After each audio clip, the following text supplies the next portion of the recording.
ସମସ୍ତଙ୍କୁ ADS knowledge ପଏଣ୍ଟରେ ସ୍ୱାଗତ ସହ ମୁଁ ଆପଣଙ୍କର ପ୍ରିୟ ଡିକେ ସାର୍।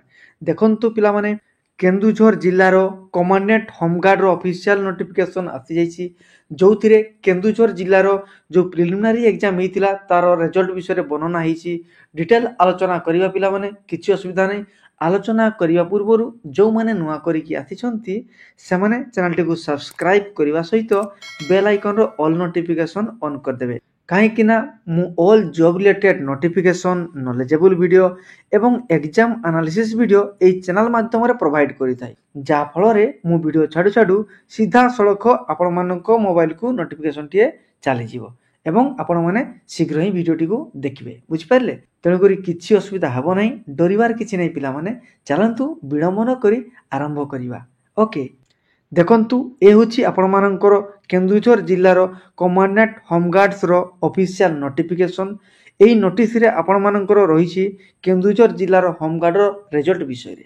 ଦେଖନ୍ତୁ, ଆପଣମାନଙ୍କର 8/6/2025 ତାମାନେ ଜୁନ୍ ମାସ 8 ତାରିଖ 2025 ମସିହାରେ ଆପଣମାନଙ୍କର କେନ୍ଦୁଝର ଜିଲ୍ଲାର ହୋମଗାର୍ଡର ପ୍ରିଲିମିନାରୀ ରିଟିନ୍ ଏକ୍ଜାମଟିଏ ହୋଇଥିଲା। ବୁଝିପାରିଲେ? ସେହି ରିଟିନ୍ ଏକ୍ଜାମର ଆପଣମାନଙ୍କର ରେଜଲ୍ଟ ଆସିଯାଇଛି। ଟୋଟାଲ ଆପଣମାନଙ୍କର 13ଟି କ୍ୟାଟେଗୋରୀର ଯେଉଁ ଭ୍ୟାକେନ୍ସି ଆସିଥିଲା, ସେହି 13ଟି କ୍ୟାଟେଗୋରୀର ଆପଣମାନଙ୍କର category wise cut off mark ଏବଂ ତା'ର ରେଜଲ୍ଟର ରୋଲ୍ ନମ୍ବର, ସିରିଏଲ୍ ନମ୍ବର ମଧ୍ୟ ଆସିଯାଇଛି। ମୁଁ ଆପଣମାନଙ୍କୁ ପରେ ଦେଖାଇଦେବି, କିଛି ଅସୁବିଧା ହେବ ନାହିଁ। ତା ପୂର୍ବରୁ ଆମେ ଜାଣିବା ଯେଉଁମାନଙ୍କର ସିଲେକ୍ସନ୍ ହେଇଛି ସେମାନେ ବର୍ତ୍ତମାନ କ'ଣ କରିବେ, ୟା ପରେ କ'ଣ କରିବେ। ଦେଖନ୍ତୁ, ତାଙ୍କ ପାଇଁ ବହୁତ ସୁବର୍ଣ୍ଣ ସୁଯୋଗ ରହିଛି। ସେମାନେ କ'ଣ କରିବେ, ଏବେ ପାଖରୁ ଫିଜିକାଲ ପାଇଁ ପ୍ରିପାରେସନ୍ ହେଇଯିବେ। କେମିତି ୟାର ଫିଜିକାଲ ମେଜରମେଣ୍ଟ ହେବ, କେମିତି ୟାର ପିଏମ୍ଟିରେ କ'ଣ କ'ଣ ଅଛି, ମାନେ physical measurement test, physical efficiency test କ'ଣ କ'ଣ ରହିଛି। କେନ୍ଦୁଝର ହୋମଗାର୍ଡର ନୋଟିଫିକେସନ୍ ଆସିଥିଲା ସମୟରେ ମୁଁ ଆପଣଙ୍କୁ ଡିଟେଲ ଆଲୋଚନା କରିଦେଇଥିଲି। ସେଇ ଭିଡ଼ିଓକୁ ନିଶ୍ଚୟ ଦେଖନ୍ତୁ, ଆଉ ସେଇ ଭିଡ଼ିଓର ଲିଙ୍କ୍ ଡେସ୍କ୍ରିପସନ୍ ବକ୍ସରେ ରହିଛି।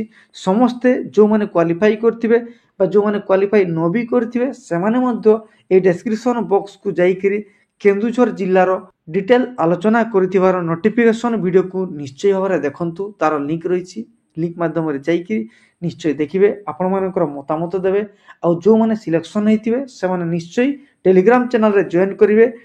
ଆଉ ମୋର ପାର୍ସୋନାଲ ଡିକେ ସାର୍ ଓଡ଼ିଶା ଟେଲିଗ୍ରାମ ଗ୍ରୁପରେ ମଧ୍ୟ ଜଏନ୍ ହେଇଯିବେ, ଯାହାଫଳରେ ଆପଣମାନଙ୍କର ପ୍ରଶ୍ନ ପଚାରିବାର ଏବଂ ମୁଁ ଉତ୍ତର ଦେବାର ଆପଣମାନଙ୍କର ସବୁ କିଛି ଡାଉଟ୍ କ୍ଲିଅର ହେଇଯିବ, କିଛି ଅସୁବିଧା ହେବ ନାହିଁ। ଓକେ, ଚାଲନ୍ତୁ ବର୍ତ୍ତମାନ ଆମେ ଜାଣିବା ୟା ପରେ ଆପଣମାନଙ୍କର କ'ଣ ଷ୍ଟ୍ରାଟେଜି ରହିବ।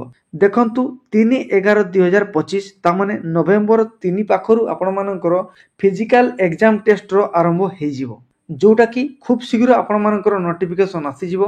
ତେଣୁକରି ଆପଣମାନେ ଏହି ଚ୍ୟାନେଲ୍ ସହିତ ଯୋଡ଼ି ହେଇ ରୁହନ୍ତୁ, ଯାହାଫଳରେ ଯାହା ଯାହା ନୋଟିଫିକେସନ୍ ଆସିବ ମୁଁ ସାଙ୍ଗେ ସାଙ୍ଗେ ଆପଣମାନଙ୍କୁ ପ୍ରୋଭାଇଡ଼ କରିଦେବି। ତା ନହେଲେ ଟେଲିଗ୍ରାମ ଚ୍ୟାନେଲରେ ମଧ୍ୟ ଛାଡ଼ିଦେବି। ତେଣୁକରି ସେ PDF ଟେଲିଗ୍ରାମ ଚ୍ୟାନେଲରୁ ଆପଣ ପାଇଯିବେ, କିଛି ଅସୁବିଧା ହେବ ନାହିଁ। ଓକେ, ବୁଝିପାରିଲେ ପିଲାମାନେ? ତେଣୁକରି ଆସନ୍ତୁ ବର୍ତ୍ତମାନ ଗୋଟି ଗୋଟି କରି ଆମର 13ଟି କ୍ୟାଟେଗୋରୀର ସିଲେକ୍ସନ୍ ବିଷୟରେ ଆମେ ଜାଣିବା। ପ୍ରଥମେ ଦେଖନ୍ତୁ ପିଲାମାନେ, ଆପଣମାନଙ୍କର ଜେନେରାଲ ଡ୍ୟୁଟି ବା GD ତାର ଭ୍ୟାକେନ୍ସିରେ ଆପଣମାନଙ୍କର ସିଲେକ୍ସନ୍ ହେଇଥିବା ପିଲାମାନଙ୍କର ସିରିଏଲ୍ ନମ୍ବର, ରୋଲ୍ ନମ୍ବର ସବୁ ରହିଛି। ଯେଉଁମାନେ ସିଲେକ୍ସନ୍ ହେଇଥିବେ ଏବଂ ଯେଉଁମାନେ ଜେନେରାଲ ଡ୍ୟୁଟିକୁ ପ୍ରିଫରେନ୍ସ ଦେଇଥିବେ ଆଉ ପ୍ରିଲିମିନାରୀ ଏକ୍ଜାମ ଦେଇଥିବେ ସେମାନେ ତାଙ୍କର ରୋଲ୍ ନମ୍ବରକୁ ନିଶ୍ଚୟ ଭାବରେ ଦେଖିନେବେ। PDF ପାଇଁ ଓରିଡ୍ ହେବେ ନାହିଁ, ଟେଲିଗ୍ରାମ ଚ୍ୟାନେଲରେ ଜଏନ୍ କରିବେ, ଯାହାଫଳରେ ମୁଁ ସେଥିରେ PDFଟିକୁ ଛାଡ଼ିଦେବି, ନିଶ୍ଚୟ ଭାବରେ ଆପଣମାନେ ଦେଖିନେବେ। ହେଲା, ଦେଖନ୍ତୁ 2 ନମ୍ବର କ୍ୟାଟେଗୋରୀରେ ଆପଣମାନଙ୍କର କମ୍ପ୍ୟୁଟରର ଭ୍ୟାକେନ୍ସି ରହିଥିଲା, ମାନେ କମ୍ପ୍ୟୁଟରର ଷ୍ଟାଫ୍ମାନଙ୍କର ଭ୍ୟାକେନ୍ସି ରହିଥିଲା। ଯେଉଁମାନେ କମ୍ପ୍ୟୁଟରର ସ୍କିଲ୍ କିମ୍ବା କମ୍ପ୍ୟୁଟରର ପ୍ରିଫରେନ୍ସ ଦେଇଥିଲେ ସେମାନଙ୍କର ରୋଲ୍ ନମ୍ବର ଏବଂ ସିରିଏଲ୍ ନମ୍ବର ମଧ୍ୟ ରହିଛି, ନିଶ୍ଚୟ ଚେକ୍ କରିନେବେ। ବୁଝିଗଲା? ଟେଲିଗ୍ରାମରୁ PDFକୁ ଡାଉନଲୋଡ୍ କରିବେ ଆଉ ଆପଣମାନେ ନିଜ ନିଜ ରୋଲ୍ ନମ୍ବରକୁ ଚେକ୍ କରିବେ। ଓକେ, 3 ନମ୍ବରରେ ଦେଖନ୍ତୁ, ଆପଣମାନଙ୍କର ହୋମଗାର୍ଡର ଡ୍ରାଇଭରର ଭ୍ୟାକେନ୍ସି ରହିଥିଲା। ଯେଉଁମାନେ এই ଡ୍ରାଇଭର ପୋଷ୍ଟକୁ ପ୍ରିଫରେନ୍ସ ଦେଇଥିଲେ ବା ଡ୍ରାଇଭର ପୋଷ୍ଟକୁ ଆପଣମାନେ ଇମ୍ପୋର୍ଟାନ୍ସ ଦେଇକରି ପ୍ରିଲିମିନାରୀ ଏକ୍ଜାମ ଦେଇଥିବେ ସେମାନେ ମଧ୍ୟ ତାଙ୍କର ରୋଲ୍ ନମ୍ବରକୁ ଚେକ୍ କରିନେବେ। ଦେଖନ୍ତୁ ପିଲାମାନେ, 4 ନମ୍ବର ଆପଣମାନଙ୍କର କୁକ୍ କ୍ୟାଟେଗୋରୀର ରେଜଲ୍ଟ ରହିଛି, ସେଥିରେ ଆପଣମାନଙ୍କର ରୋଲ୍ ନମ୍ବରକୁ ମଧ୍ୟ ଚେକ୍ କରିନେବେ। ବୁଝିହେଲା? ଠିକ୍ ସେହିପରିକା ଆପଣମାନଙ୍କର 5 ନମ୍ବରରେ ଇଲେକ୍ଟ୍ରିସିଆନର ଦେଖନ୍ତୁ ଏବଂ ଆପଣମାନଙ୍କର 6 ନମ୍ବରରେ ବାରବାର, ଯେଉଁମାନେ ଚୁଟି କାଟନ୍ତି ତାଙ୍କର ଏକ୍ସପିରିଏନ୍ସ ଥିବ, ତାଙ୍କର ସ୍କିଲ୍ ଥିବ, ଯେଉଁମାନେ ପ୍ରିଫରେନ୍ସ ଦେଇଥିବେ ସେମାନେ ମଧ୍ୟ ଦେଖି ନିଅନ୍ତୁ 6 ନମ୍ବର କ୍ୟାଟେଗୋରୀ ଆପଣମାନଙ୍କର ବାରବାର କ୍ୟାଟେଗୋରୀ ରହିଛି ହେଲା। ଠିକ୍ ସେମିତିକା 7 ନମ୍ବରରେ ଆପଣମାନଙ୍କର ଏସି ମେକାନିକ୍ସର ରହିଛି। ଯେଉଁମାନେ ୟାକୁ ପ୍ରିଫରେନ୍ସ ଦେଇଥିବେ ସେମାନେ ୟାର ରୋଲ ନମ୍ବରକୁ ଏଇ ଜାଗାରେ ନିଶ୍ଚୟ ଭାବରେ ଚେକ୍ କରିବେ। ଓକେ, ଦେନ୍ 8 ନମ୍ବରରେ ଆପଣମାନଙ୍କର କାର୍ପେଣ୍ଟର ରହିଛି। ଦେଖନ୍ତୁ କାର୍ପେଣ୍ଟର ସେଇଭଳିଆ ରେଜଲ୍ଟକୁ ଆପଣମାନେ ରୋଲ ନମ୍ବର ସହିତ ସିରିଏଲ୍ ନମ୍ବରକୁ ଚେକ୍ କରିବେ। ସେଇଭଳି ଆପଣମାନଙ୍କର କୋବଲାରର ମଧ୍ୟ 9 ନମ୍ବର ସିରିଏଲରେ ରହିଛି। 10 ନମ୍ବରରେ ଆପଣମାନଙ୍କର ପ୍ଲମ୍ବର କ୍ୟାଟେଗୋରୀର ରେଜଲ୍ଟ ରହିଛି। ଦେଖନ୍ତୁ 10 ନମ୍ବରରେ ପ୍ଲମ୍ବର ମାନେ ଯେଉଁମାନେ ଆପ୍ଲାଏ କରିଥିବେ ବା ଯେଉଁମାନେ ପ୍ରିଫରେନ୍ସ ଦେଇଥିବେ ସେମାନେ ସିରିଏଲ୍ ନମ୍ବର ଏବଂ ରୋଲ ନମ୍ବରକୁ ଚେକ୍ କରିବେ। ଓକେ, ଦେନ୍ 11 ନମ୍ବରରେ ଆପଣମାନଙ୍କର ଟେଲର ରହିଛି। ଦେଖନ୍ତୁ ନିଶ୍ଚୟ ଭାବରେ ଟେଲର ପିଲାମାନେ ଯେଉଁମାନେ ଆପ୍ଲାଏ କରିଥିବେ ସେମାନେ ନିଶ୍ଚୟ ଏଥିରେ ସର୍ଚ୍ଚ କରିବେ ତାଙ୍କର ରୋଲ ନମ୍ବରକୁ।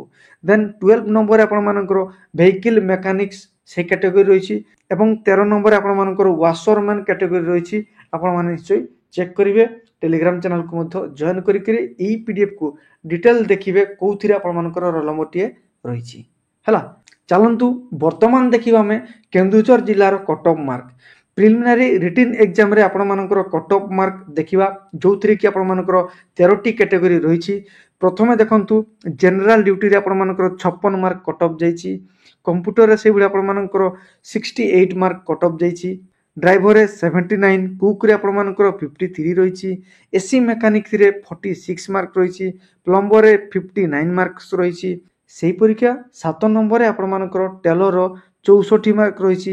ଭେହିକିଲ୍ ମେକାନିକ୍ସରେ 61 ମାର୍କସ୍ ରହିଛି। କୋବଲରରେ ଆପଣମାନଙ୍କର 48 ମାର୍କସ୍ ରହିଛି।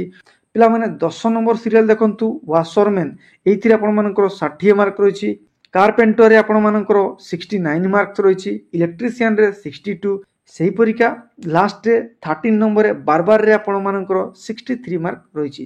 ତେଣୁକରି ଆମେ ଦେଖିଲେ ସବୁଠାରୁ ଅଧିକା କଟ୍ ଅଫ୍ ମାର୍କ ଯାଇଛି ଆପଣମାନଙ୍କର ଡ୍ରାଇଭରରେ। ଦେଖନ୍ତୁ 3 ନମ୍ବର କ୍ୟାଟେଗୋରୀରେ ଆପଣମାନଙ୍କର ଡ୍ରାଇଭର ରହିଛି, ସେଥିରେ ସବୁଠାରୁ ହାଇଏଷ୍ଟ ମାର୍କ କଟ୍ ଅଫ୍ ଯାଇଛି 79 ମାର୍କସ୍। ବୁଝିଗଲା। ସେହିପରିକା ସବୁଠାରୁ କମ୍ ଆପଣମାନଙ୍କର 5 ନମ୍ବର ସିରିଏଲରେ ଏସି ମେକାନିକ୍ସ 46 ମାର୍କ ଯାଇଛି। ଦେଖନ୍ତୁ ପିଲାମାନେ ଇଏ ଥିଲା ଆପଣମାନଙ୍କର କେନ୍ଦୁଝର ଜିଲ୍ଲାର ହୋମଗାର୍ଡର ପ୍ରିଲିମିନାରୀ ରିଟିନ୍ ଏକ୍ଜାମ ହୋଇଥିବା ଫଳାଫଳର କଟ୍ ଅଫ୍ ମାର୍କ। ବୁଝିଗଲା।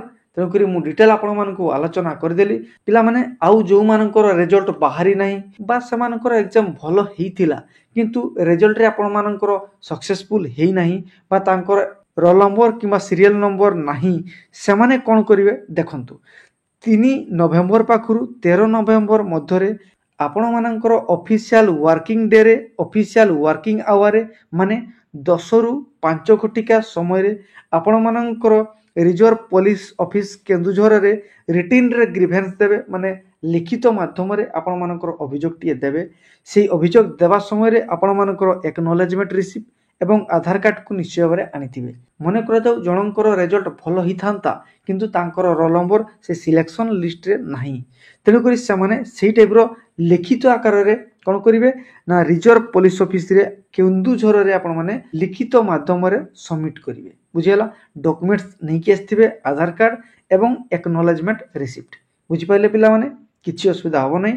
ଯେଉଁମାନଙ୍କର ଯେଉଁଥିରେ ଡାଉଟ୍ ରହିବ ଟେଲିଗ୍ରାମ ଚ୍ୟାନେଲରେ ଜଏନ୍ ହେଇଯିବେ। ତା ସହିତ ଏହି ପରୀକ୍ଷା ନୂଆ ନୂଆ ଭିଡ଼ିଓ ସବୁ ପାଇବା ପାଇଁ ହେଲେ ଏବଂ ଜବ୍ ରିଲେଟେଡ୍ ନୋଟିଫିକେସନକୁ ଜାଣିବା ପାଇଁ ହେଲେ ପାଇବା ପାଇଁ ହେଲେ ଚ୍ୟାନେଲଟିକୁ ନିଶ୍ଚୟ ଭାବରେ ସବସ୍କ୍ରାଇବ୍ କରିବା ସହିତ ବେଲ୍ ଆଇକନର ଅଲ୍ ନୋଟିଫିକେସନ୍ ଅନ୍ କରିଦେବେ। ବୁଝିପାରିଲେ? କାହିଁକି ନା ମୁଁ ଭିଡ଼ିଓ ଛାଡ଼ୁ ସିଧାସଳଖ ଆପଣମାନଙ୍କର ମୋବାଇଲକୁ ନୋଟିଫିକେସନଟିଏ ଚାଲିଯିବ, ଯାହାଫଳରେ ତତ୍କ୍ଷଣାତ୍ ଆପଣମାନେ ଭିଡ଼ିଓଟିକୁ ଦେଖିବେ, ଜାଣିଯିବେ, କିଛି ଅସୁବିଧା ହେବ ନାହିଁ ହେଲା। ଆଉ ସାଙ୍ଗମାନଙ୍କ ନିକଟକୁ ସେୟାର ନିଶ୍ଚୟ କରିବେ, ଭିଡ଼ିଓକୁ ଲାଇକ୍ କରିବେ ଆଉ ମତାମତ ଦେବାକୁ ଜମା ଭୁଲିବେନି। ଧନ୍ୟବାଦ।